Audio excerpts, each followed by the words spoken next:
Okay, so this one I'm doing by request. I did not see this in theaters, but I did just watch it on Prime. Now, misunderstood because of her green skin, a young woman named Alphaba forges an unlikely but profound friendship with Glinda, a student with an unflinching desire for popularity.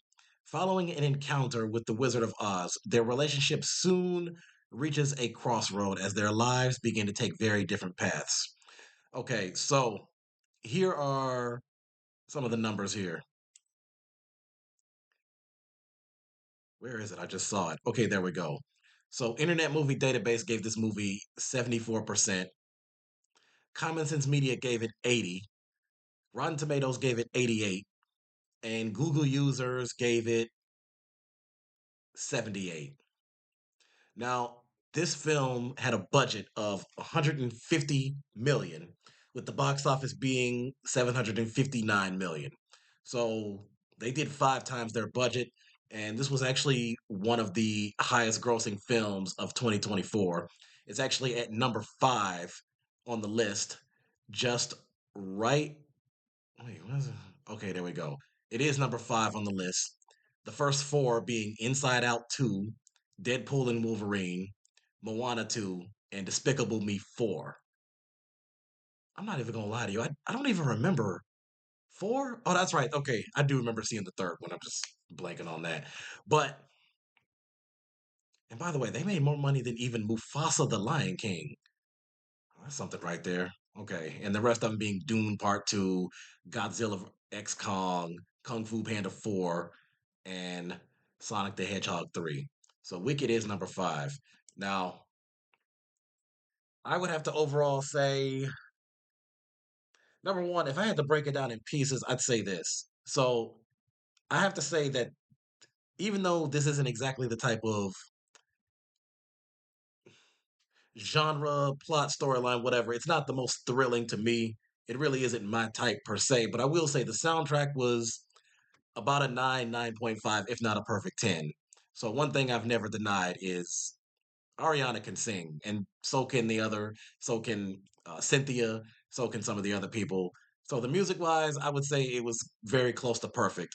The movie itself, I would say I give roughly anywhere between a 7 and an 8 because I think it was just good for what it was as far as it being this fantasy, this musical, this drama that had a little bit of thrill to it. It had a little bit of some hints of comedy to it.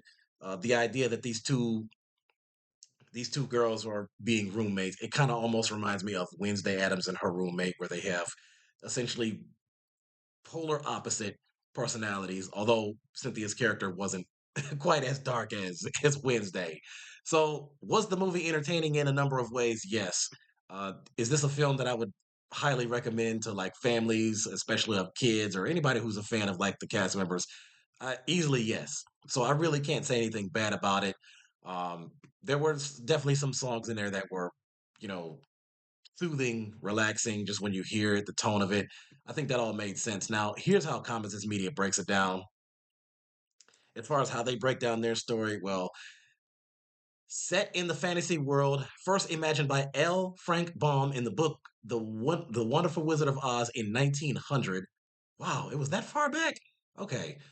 Which went on to inspire the classic 1939 movie Wizard of Oz, Gregory Maguire's 1995 adult novel Wicked, and in the early 2000s, the blockbuster Broadway musical. Wicked tells the backstory of the two women destined to become Oz's most famous witches. Sirius Elphaba by Cynthia Erivo, she's played by Cynthia Erivo, has been bullied all her life due to her unnatural green skin, the result of her mother's fling with a mysterious elixir peddling lover. But she finally sees the possibility of a bright future when the power she can't seem to control turns out to be a sign that she could be destined to work with the one and only Wizard of Oz, Jeff Goldblum.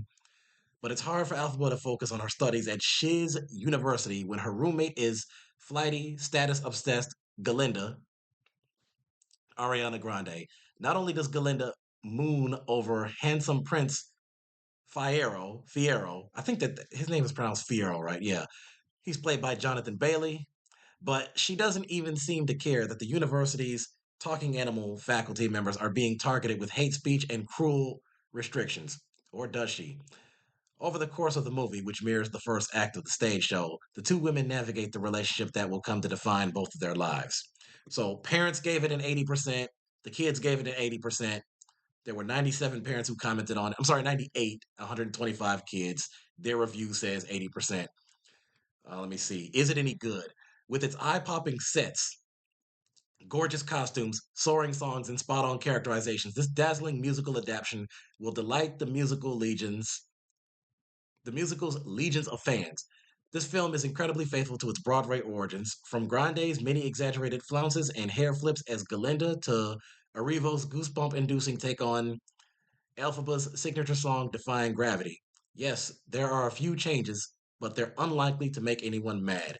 Instead, they offer opportunity for a bit more story development and the addition of a few new memorable characters. What quibbles there are minor. Most of the characters aren't particularly believable as college age students. The opening moments of Bailey's dancing through life are a smidge awkward, and Goldblum somehow always plays a variation on Jeff Goldblum, no matter what he's in. And there's no denying that some scenes towards the end are downright frightening. It seems to come back to the flying monkeys in the movies about Oz. Now, again, that was one thing I didn't see coming, and I knew that they had planned a sequel along the way because I remember them announcing a sequel after this movie got done with its theatrical release.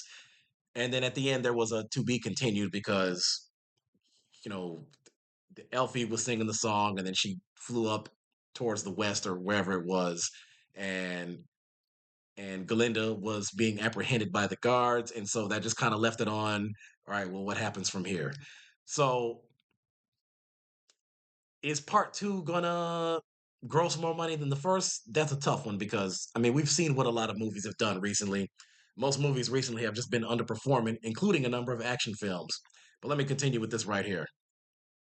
But the story's themes of friendship and not letting others define who you are powerful. I think that they're great when it comes to that messaging. So I'll give them a basically a 10 out of 10 for that one right there. So that part is I think important. And the two stars are incredible, living up to the expectations of even the most fervent fans of the musical's original stars. Kristen Chenoweth, is it Chenoweth or Kenoweth? I've always seen that name, but I've never actually known how it's pronounced. And Adina Menzel. Grande pinks out perfectly on Arivo during Popular. Arivo conveys every iota of Alphaba's hope to finally belong in The Wizard and I. Okay, fine. Great song there. I give that a good 9 or 10. And the scene in which Galinda rescues Alphaba on the dance floor on the Oz Dust ballroom is a beautiful moment of empathy and connection. Just be ready for kids to jump a few times and prep them for the fact that this is only the first part of Galinda and Alphaba's story. The conclusion is reserved for Wicked Part 2, which is now in theaters. It's called Wicked for Good. Okay, so I guess given that description right there, I said that brings up a good point. I guess I would the movie for me is between a 7.5 to an 8. So I'd say in that respect, I do have to put it above a 7. For me, if something gets at least a 7, that means it's just good enough. So I would say that this is pretty decent for what it is. And the type of things that, parents can talk to their kids about is how do the characters show importance of empathy and integrity? Why are those important character strengths? Families can talk about how it connects with the original. Does this movie make you think differently about that one? What scenes did you find scary? How much scary stuff can kids handle? Let me see. What audience do you think the movie is primarily aimed at? Kids, families, fans of the musical stage? How can you tell?